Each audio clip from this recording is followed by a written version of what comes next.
This is the Chappell Real Estate Show, episode number 12. Welcome to the Chappell Real Estate Show, your source for the latest real estate information so you can buy, sell, and invest with the best in Texas. Whether you're a first-time buyer, a current homeowner, or a seasoned investor, you've come to the right place.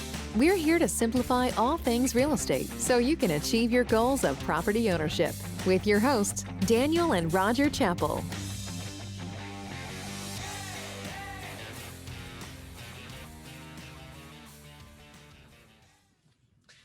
Hello and welcome to the Chappell Real Estate Show, your source for the latest real estate information so that you can buy, sell, and invest with the best. I'm your host, Daniel Chappell, and I'm here with my co-host, Roger Chappell, as well as our guests, Scott and Suzie Regan of Green Loads Home Inspections.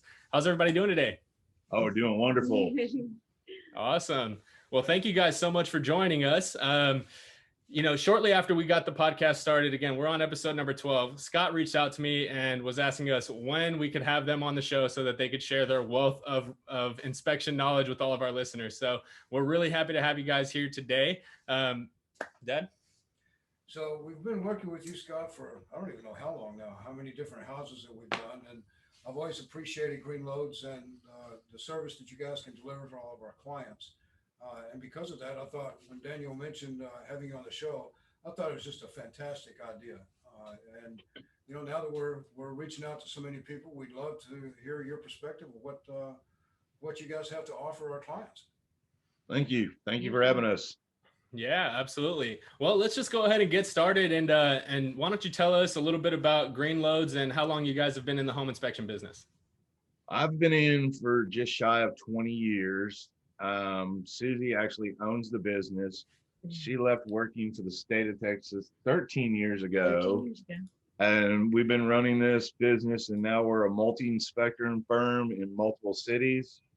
And we've made it, and I have to say, I feel very proud about this, but we've made it the one-stop shop for everything you need. You don't have to call for pest or septic guy or pool or anything. Everything is done in-house with certification and education by all of our inspectors. Awesome. Yeah. And that is such a big deal. And I think that's why a lot of our clients have really enjoyed working with you guys. Is it really is a one-stop shop. You get everything that you need with one company. So it's great. So what got you guys started in the home inspection business? How did y'all get into this? It is a funny story. 20-something years ago, I was actually in the middle of a dispute with a builder, and I was running a plumbing, air conditioning, electrical company. And the builder had the city inspector come out. And before that actually happened, they had hired a third-party inspector to look at the houses to see if the city, what they were doing wasn't right. And well, I was describing that they were incorrect and rattling the code off the top of my head. And I said a few things of choice words to him. This gentleman walks up to me and he hands me a card and he says, "You need to be a home inspector." And I said, "I don't know. I don't like those guys," truthfully. And I looked down at his name, and his name was Larry Foster, and his license number is number 3. And about 6 months later, I was on a job site, and he come pulling up and he says, "You and I are going to go to lunch." And I said, "Okay." So we went to lunch, and I came home, and I just finished getting my home inspection degree. My AC degree. And I walk in the door, I have a 4-month-old son, and I just went, "Hey, honey, I'm going to be a home inspector." And she goes, "Okay." And we've actually owned and operated our own air conditioning, plumbing, and electrical, pest control, home building. Well, we're down now that we're just doing home inspection. We have a school that we teach home inspectors and realtors, and we have a termite inspection franchise that we deal with inspectors throughout the state of Texas. So we're concentrating on this end. We've sold the air conditioning, we sold the energy company, and now our foster son runs the electrical company, and we're just staying in the home inspection business. There you go. Well, you guys do a great job with it. So, hey, why change it? Thank you. Thank you. So you mentioned that y'all teach your own classes now, and that y'all do a lot to educate other inspectors in the business. So why don't you kind of tell us a little bit about what is the education process like for you to actually obtain your license to inspect homes in Texas? Nowadays, they just changed the education. When I did it, it was 488 hours with a lot of code and stuff. They just changed the new rules as of March 1st as 194 hours. It's national with 40 hours of Texas legal and ethics, and inspectors also have to do a ride along with a accredited inspector, somebody as myself and a couple people that work for us. But the education process, it's kind of a fast track, but it's more toned to trying to get people in the field. And then our business on the inspection side of teaching, we do continuing education. And I don't like to teach normal, just basic air conditioning or electrical or anything. Because you're not normal. No. We have a class that we take tankless water heaters apart, put them back together. Our air conditioning class, which we're going to be doing here shortly, is we take an AC unit completely apart, all the parts, and teach them what the real parts of it. Roofing class, we actually teach them how to use a drone, how to walk a roof, the different types of roof. So we do a lot of advanced training. Our electrical class is taught by our son and also my friend Mike, who's a master electrician. So every one of our classes are advanced. It's not your normal CE classes. And it's always something that you can touch. When we can have in-person classes, we want them to touch it, actually push buttons on the tankless water heater so that they know exactly what they're looking at. Yeah, absolutely. No, that makes perfect sense. And I myself am a very hands-on learner, so I could benefit from those kinds of classes myself. More than one. Well, so we're gonna, thank you guys again for kind of giving our listeners a little bit of an introduction. We're gonna move into the next segment of our show, which we like to call the Chappell Chunk.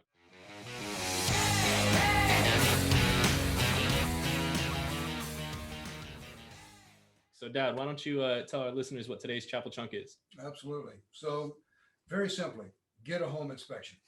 And the reason I say that is my bride and I, your mom, made the wise decision to purchase a home in San Antonio about 3.5 years ago.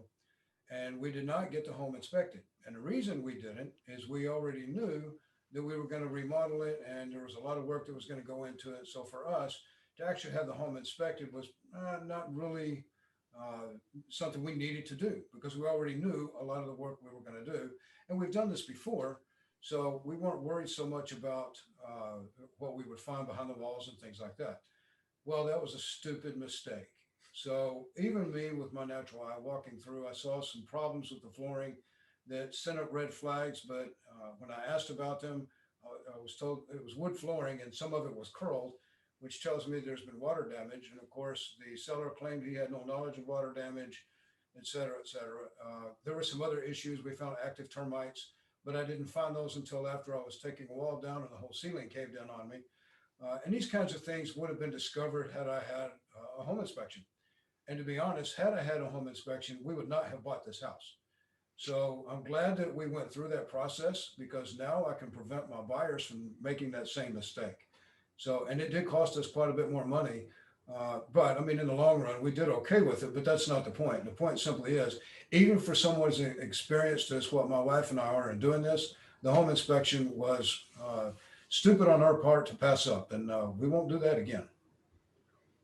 Yeah, that is definitely a lesson learned. And to our listeners out there, don't take that with a grain of salt. I was there. I saw this happen. It's not an experience that you want to go through yourself. So learn from our lessons. So moving into the episode, let's go ahead and talk about getting to know your inspector. Where do you go about finding an inspector? I know, as agents, we have relationships with quite a few of them, but we always try to recommend, somebody. But if you're a buyer getting into the process, how do you find an inspector? Well, I think the best way to find an inspector is through your agent, because they're the ones who have the best working relationship. They know how these inspectors work. They know what kind of reports you're going to get. and what kind of knowledge that those inspectors have. And I understand you have to have multiple offers of different inspectors, but going to your agent, you're going to see that they trust and have worked with. And I think that is the best way to find an inspector. Yeah, the internet's not your best place to find one. Mm-hmm. The reviews, I will say certain companies you pay to get higher reviews, the more the reviews and all that other stuff. The other thing is I employ everybody, whoever your realtor refers you to, look them up, go through their website to see what kind of company you're talking to. And we've actually got people that say, hey, I found your website, went through it, and I want this inspector. That's great. Who's your realtor?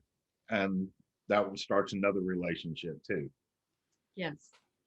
It's funny that you mentioned referral there, Scott, because Daniel and I have really started pushing our referral business to heights that we've never seen before. So we understand referral like nobody's business, as you've already been beneficiary of. So we like to really push that towards our listeners about how strong the referral business is, especially in real estate. So yeah, thanks for bringing that up, because I agree with you. I think referrals are the absolute best way to expand one's business, especially for inspectors. Well, my personal thing is that we're working with the client together, all of us, and together we need to make this transition smooth and easy and the best experience possible. But you know, sometimes too, and I know you guys know this for sure, we've actually had a client like this. Once in a while, after that inspection, we learned that this is not the house for the buyer. Yes. So, I mean, that's something to be aware of as well. And I think our listeners need to understand that even though the agent may refer the inspection company or the inspectors, we are not involved in that at all. We literally will make the referral. You guys do the inspection. When it's over, sometimes, yes, we may show up towards the end of the inspection with our buyers or whatever. But I mean, ultimately, you guys actually work for the buyer. Is that not correct? Yeah. Yeah. So that's a prime example of what we tend to do. Is the question my wife will ask is, is this a first time buyer? Is this an investor? We need to know that information. So when we're inspecting a house, I've actually gone into a house, started inspecting it, picked up the phone and actually called the client and say, you need to come here and look at this. First time buyer, they're trying to get in there. They've barely got enough money to get in the house. And I'm just looking at them going, you know what? I don't want your money that bad. I don't need it, because you need to go find another house. And I'll just stop. And actually, we've done that before together with Roger. I've actually called them and said, what kind of person are we dealing with? And the first time buyer, I said, you need to come look at this house. And sure enough, we did do that. We stopped the whole deal, backed up. A couple weeks later, we found the house that they actually needed. And that's a seasoned inspector. I'm not going after the money. I'm trying to make somebody's next home, making sure it's safe for them, and knowing that we say it all the time, and it's our logo, is we inspect every home if it was our own. And going into that mentality, that's how you do it. I agree. Absolutely. So what kind of differentiates inspectors from one another? I mean, we know that you guys are absolutely fantastic, and I don't think we've had any inspectors that do better work than you guys, but why don't you tell us what differentiates these different companies and inspection companies? You have companies that they do different things. They're just not, either they're going to be just a basic and they bring in subs to fill in the area. Well, that's going to make the process longer trying to get the inspection done, because we're waiting on other people. Other inspectors, I know guys that won't walk roof no matter what's there, but there's a lot of tools. We carry drones, infrared, we have mold equipment, we actually have foundation machines. The difference is you're looking for an inspector that has been around for a while. And I'm not putting anybody to shame in that area, but you want to find somebody that knows what they're doing. And our company, everybody that we employ or works with us has construction background, because that's the whole thing. It's a house, there's electrical, there's plumbing. I mean, in Texas, we have two types of foundations, ones that are going to crack and ones that have already cracked. And it's knowing which ones have cracked or looking at a house going, yeah, we're fixing to have a problem. Yeah. And that's, you're looking for a seasoned inspector. I guess that's it. Oh, how to differentiate, the differentiation would be your basic inspector who just does the home inspection versus one who has all of certifications and licensing and other things like the termite report, the pool, the well, the septic, the sewer scope, the foundation, the roof, and yeah, I mean, it just goes on and on and on and on. So that's why we try to get everybody trained up and licensed up as high as we can get them. Absolutely. And something that we've noticed that your company does a little bit differently than some of the other places we've used before in the past is the technology that y'all use when you're actually doing the inspections. I know a lot of our clients have really appreciated the infrared technology that you guys use to kind of get a little bit more insight as to what may be behind the walls and things that you can't really put your eyes on, right?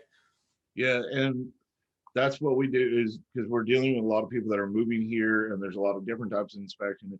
And our report, we load it up with added photos of the outside of the house, the electrical panel, showing that we actually did our job. And makes people go, oh yeah, he did do this, he did do this. It did look at the air conditioning system, because it's in there, but it's not a deficiency. We're just showing, hey, we did our job. And it helps people understand, well, there's my main water shut off. And guidance is the best way we look at it. Yeah, absolutely. Well, speaking of guidance, let's kind of talk about the inspection process as a whole. So we always kind of like to pretend like we're walking a brand new client through the process. They've never bought a home or anything before. So what can they expect going into the home inspection process? How long does it take to get the report? Things of that nature. And also too, while we're on that subject, also talk about it from the listing side or from the seller side, because we're working with both sellers and buyers. Okay. So if you could kind of walk through both sides of that, if you will. Well, we'd like to be able to get to all electrical panels, the water heaters, the attic access, occupied homes. The negative on occupied homes a lot is we can't get to every window outlet. There's furniture in the way that we're not allowed to move. If they turn the breaker off, inspectors in the state of Texas are not allowed to turn a breaker on. Preparing the home for an inspector is something a lot of realtors, it needs to be brought up more, because we're running back into the same problem now because we're going so fast. We're only 3-5 day option periods. I'm moving furniture. I'm moving refrigerators off to the side. I'm trying to get my job done, but it's getting everything for the inspector to do his job. And I try not to make a re-inspection happen. Is if I can move some furniture away from the water heater, take a picture, show what it looked like, move it, put it all back. Yes, I've broken a mirror and had to fix a couple things, but I'm trying to do my job. So that's the buyers are, sellers that are trying to sell a house. We need access to everything. Mm-hmm. And we're running into the people at home now. They're working from home, and they said, hey, I'm in this office. Well, we'll actually say, can I do that room first, and then I'll do my normal job. We work with them on that part. It's changed our way of doing inspections. Now, on the process of inspecting, after you get to talk to this wonderful woman and get it booked and you're going to agree to the dollar amount, first thing we do, we get out of the vehicle, we enter the home, and it's called prepping the home. As we go through the house, we go to the kitchen first, turn the dishwasher on, then we turn on every light and make sure we walk around the house, fill the sinks and the tubs up with warm water and cold water, make sure all that's working. It's preparing the house for an inspection. So you prep the house, get that all going. And I walk back into the house in my tool bag and I set out all the tools that I'm going to use for that inspection, because I've already looked at the house. And it's a kind of like a doctor performing an operation. So when I lay out every tool. So when we're done, the tools go back in the bag. So when you're done, you look down, there's no more tools. Going on the outside, you're looking at the structure of the wood, the caulking, the bricks, there's codes on the windows. Making sure the walls aren't falling down. We're looking at wood rot. If it's really bad, just remember that when you go on the inside so that you can check that with the infrared. Going up on the roof or droning the roof. When we do drone the roof, we're not really high on the roof. We actually like to fly down on the roof and scan it. It takes a lot of learning how to do that part of it. Attics are always fun because you can't see where you're going. As a really good friend of mine flooded the house by kicking a water line. Oh no. Yeah. So yeah. So we always tell them, you're doing the Jesus walk across the rafters, making sure, but we're looking Try at not to fall through. yeah, don't fall through because it costs money. A lot of your air conditioners and water heaters are in the attic, so we're going through those. Air conditioning, plumbing, electrical are more of our specialty because we have a large vested interest in that area. Yeah. Testing the air conditioning system, we're trying to make sure that it's going to work. There is a lot of code changes that we're dealing with on the air conditioning plumbing side. Let's see here. So you're talking about air conditioning, and this is something that the consumer needs to know, that there are certain temperatures that affect the inspection as well. Like if it's 100+ degrees outside, my inspectors are not going to walk that roof. It's dangerous for them. It will damage the roof, and we don't want that. Testing the air conditioning equipment. If it's below 55, the freon no longer flows, so there's no reason to test the AC. If you're over 80 degrees and you turn on the heat, well, if it's in the attic, you can actually expand the heat exchanger beyond its normal range. You overheat the heat exchanger. So there is some differentials that we can and can't do. It's all in our standards. Then when we come back into the house, we test every outlet, every door. My trick is we close the window blinds, turn the lights off, and then we use an LED light to find all the little hidden cracks in the sheetrock in every room. Go into the closet and look up and look back and behind the then closet. Open and close the door 3 times. You just keep going one step after another. Tile floors, we tap the tile and make sure there's enough thin set. I know this is quite a bit of stuff, but it just becomes normal secondhand nature to us. Then you go to the kitchen and you turn the oven on and you start testing it. That's our company process is when we start testing the oven, we open the laptop, and that's when we call the client and say, hey, we'll be ready for you in about 30 to 40 minutes. You and your realtor need to show up so we can go over the findings and let me show you what we found wrong with the house and tell you the good and bad things. That's a whole lot. It is a whole lot. So how long does it usually take you to complete an inspection on a home? We typically say 2 to 3 hours. And I've actually gotten to a house and started doing the inspection thinking, okay, I got about 3 hours into it, and I was there for 6 hours. Wow. That's a long day. Yeah, it just depends on the house and the condition of the house. Yeah, we set our time schedule based off of square footage. Makes sense. So once you've got the inspection completed, how long does it usually take y'all to generate that report? And I mean, I know I've received these reports from you guys. They're very, very thorough. So how long does that usually take you to prepare? We actually prepare it on site. We try to do most of the inspections and then do the report. By the time we're done with the inspection, we can leave and be done with that. If not, you will have it by 9 p.m. that night. Excellent. So I know one of the things that I have bumped into, I don't know how many times, especially with first-time buyers, but they're not exclusive to this. One thing that is extremely intimidating is an inspection report. When we receive it, it's 40 pages long, 70 pages long in some instances, and it just intimidates the daylights out of some buyers. So one of the things that I do is try to prep them as though, okay, look, it's going to scare you. I promise. I'm telling you that right now. That's what's going to happen. So now that you're aware of that, don't be afraid when you get it.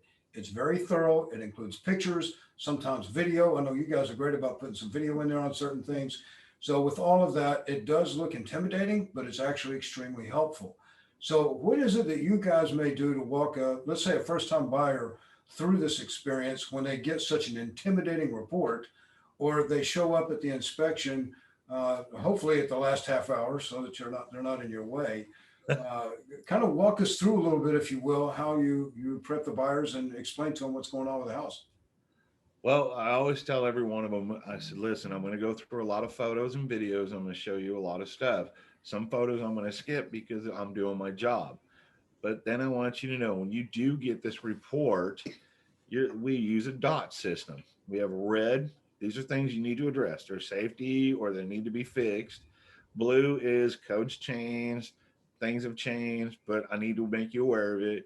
Yellow is like a buyer's notice. Oh, do you know that you actually supposed to have a 1-year maintenance on your water heater or certain items? Even though I have to call it as a deficient, but I'm very proud of our dot system because that helps people when they get it. They know when they're reading it, it's not all these red letters and green and blue, and they're looking at the dots. They're going, okay, that's a red. Do I need that, or do I have to live with this? And I guide them through that, and then I walk them through the photos. And then when I see some things in the photos, I'm like, okay, I want you to know where this is at. We'll walk over, show it to them, and then discuss. This is something you might want to consider having repaired, or it can become, and I say a lot of times, becomes a honeydew list. And at the end, I will sit there and say, these are my areas of concerns that I would recommend getting addressed, and walk them through each item and say, your realtor is going to ask you after you've read the report, because I always tell them, go home, get a beer or a glass of wine, sit down, relax for a moment, open the report. And when you pop it open and it says 60 pages, understand there's like 9 pages illegal. So let's just realize the photos take up a lot of pages. So we're looking, remember, go back to the dots. And then I have them repeat back to me. So what are the areas of the concern? What are our 3 areas? What are the 3 things we want to address? Make them repeat it back to me. If they're not present, which that's what we're running into a lot now, as well, Suzie will tell them, read the report. She says the same thing to them. And then when you're ready, call the inspector and he'll go over the report with you. And we do the same thing. If we're not doing it live, we've gone to do it on the phone at the same time. Yes. Awesome. And Well, I always tell the client, I always tell the client, you need to ask the inspector 1 million questions and make sure he's doing his job. Yeah. And that has nothing to do with the fact that the inspector's your husband, right? No. No, it could be Dino, it could be Mike, it could be Don, it could be anybody. So can you guys explain to us the difference between, right now, especially, right, there's a lot of people that are looking into new construction and stuff like that. Can you tell us the difference between new construction and resale inspections? What kind of things you're looking for in new construction with code changes and all that stuff? Well, the new construction, there is so many different changes in the codes. As in the state of Texas, I was looking this up because I'm building a class on it right now, kind of. And the state of Texas is under the 2015 building code, and there's certain municipalities that have still not adopted. But as an inspector, we're inspecting for today's current code, which we're in the 2018 and 2020 code. As of the 1st of January, the state of Texas just adopted the 2017 electrical code, which goes in effect September 1st. So there may be things that we're finding that I've had this conversation with air conditioner electricians and plumbers going, well, that's not code. We write code in our report. And I'll actually have the code identification and where it came from. I'm like, well, it says it right there. You need to go look that up. And we actually work with a lot of trades. Builders, they hire third-party companies that aren't educated as much as we are. And they're still in 2009, 2012, when the state's in 2015. So we're looking at a house, new construction, and I'm inspecting it for current code, which then I have to take in consideration is if I'm in the city of Liberty Hill, they're in 2009, where Austin is in 2018. As an inspector, I need to know what each municipality that I'm inspecting at. Resale inspections, If the house is 80 years old and it does not have GFCIs, I'm still going to mark it a deficiency, but that's going to be a blue dot. There's no way you have to upgrade your home to pass the inspection. Again, we always tell everybody you're looking for safety items. Is your roof bad? Do you have a water heater that has corrosion, or it's going to have a gas problem, gas leaks? These are the things you need to address. You can always move into a house. You're never going to find a house without a problem. That's the other thing. New construction, old, 80, remodeled, it doesn't matter. And there's always going to be something. If you inspected my own personal house, yeah, I know there's things wrong with it that it's on that honeydew list. Yes. But we have to look at every house as, if it's 80 years old, what was the code back then? And then did they remodel it? Did they change it? Is it a flip? Then we're looking at different things. So I have to look at a house going, okay, this is built at this era, at this time. What do I really need to address? And what does the consumer really have to address to move into it? And then the rest becomes maintenance. Awesome. So this is a part of the show. We're actually getting close to the end of it. And since we have two of you sitting here, we're going to ask the same question of both of you and see if we can't get some interesting answers. I see the smiles because I know y'all saw these questions earlier. So what is the first concert you both ever saw? We both saw, what was hers? Scott, what was yours? And then Suzie, tell me what yours was. Mine, truthfully, was Journey. Okay. David Bowie. David Bowie. Okay. Yeah. And what about the two of you together? Our last concert together was Ozzy Osbourne. Yeah. Is he still playing? Oh no, that was a few years ago. That was his last tour. That was the last tour where he came through Austin. Yeah. That's been a while ago. Yeah. So I've known both of you for a while, and Scott, I know you're always at a house inspecting something somewhere. So what are your hobbies and other interests? What do y'all do when you're not working in your businesses? Because you've got a bunch of them. What do you do when you're not doing that? My hobbies really are working on old cars, restoring cars, and fishing, hunting. I was trying to get the boat ready to go fishing this weekend, but it looks like it's going to rain. So I don't know if that's going to happen. And shooting. Yeah. Yeah. Guns. It's Texas. Yeah. Yeah. Sorry. I like to go outside and play. We have a couple of acres and lots of flower beds, and there's always something to do outside. So unfortunately, yeah, I can't be outside all the time because I got to answer the phone and schedule out some inspections. But when I can, I'm outside. Truth is we're outside more. We have more out living than we do in living. Mm-hmm. Yeah. That's a beautiful thing. Yeah. Yeah. So next question, who is the most memorable person that y'all have ever met? Okay. I have met this lady more than once. I've done a lot of work for her, and became a good relationship with is Sandra Bullock. So Sandy, we worked on her restaurant. I've worked with her house when it was having problems during that whole lawsuit. I've got to meet a lot of people through her. And I actually, when Jesse James was building his house in Dripping Springs and worked at Austin Speed Shop, we went down to Austin Speed Shop and I couldn't wait anymore. And I stole his rat rod car to drive back to Dripping Springs so I could get in my truck to go back to work. So we worked in our air conditioning company, a lot of the plus name kind of people. Yeah. That's very cool. Very, very cool. Suzie? Oh, well. Robert Rodriguez. Well, yeah, Robert Rodriguez is probably memorable. But I would have to say I actually met him way back in the mid 80s when he was going to school at UT. I used to work at UT, and I just so happened to come back and I wanted to go to lunch with some of my friends, and we were on the stage and they were building props, and I just kind of like, hi, that was it. I mean, it was nothing spectacular, but the stories about Sandy are just hilarious. I mean, I've always been there for the story, so that was pretty cool.